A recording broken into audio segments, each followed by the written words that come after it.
Everyone's watching Iran, everyone is watching Israel and the United States, but almost nobody's watching the one country that could quietly change everything, Yemen. And that's a mistake, because if Yemen escalates this conflict, you're not looking at a regional issue anymore. You're looking at a global disruption. Here's what's happening right now. Recent statements coming out of Houthi leadership are becoming more direct, more confident, and more calculated. This is not random rhetoric. This is positioning. So the real question is not what they're saying. It's whether they actually have the ability to follow through. So let's be precise. Yemen is not one unified state. The key factor here is the Houthi movement. They control the capital, they control large population centers, and more importantly, they have evolved. It's no longer a loose militia. This is structured force with organized command, missile capabilities, drone operations, maritime disruption tactics, and that transformation didn't happen by accident. Now here's what most people either oversimplify or completely misunderstand. The Houthis are aligned with Iran, not as a puppet, but as part of a broader strategic network and partner. A network that stretches across Lebanon, Iraq, Syria, different fronts, the same pressure system. And that matters because it means escalation in one area can support escalation in another. And here's one detail that changed everything: geography. Yemen sits next to one of the most critical choke points on earth, the Bab el-Mandeb Strait.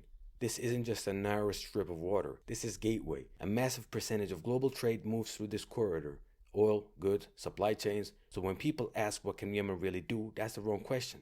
The right one is, what happens if that corridor becomes unstable?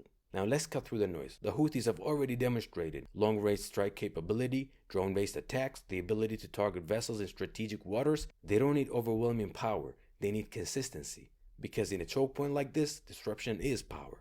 Even limited repeated pressure can force global reactions. Now think about escalation not emotionally, but strategically. If Yemen fully commits, you're not just adding another player. You're adding pressure to a critical artery of the global system.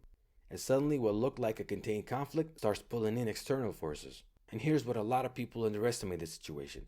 Conflicts like this, they don't stay limited to governments and militaries. They expand in influence. You start seeing stronger global reactions, sharper divisions in public opinion, and wider political consequences across multiple countries. Not because people are directly involved, but because the impact becomes impossible to ignore.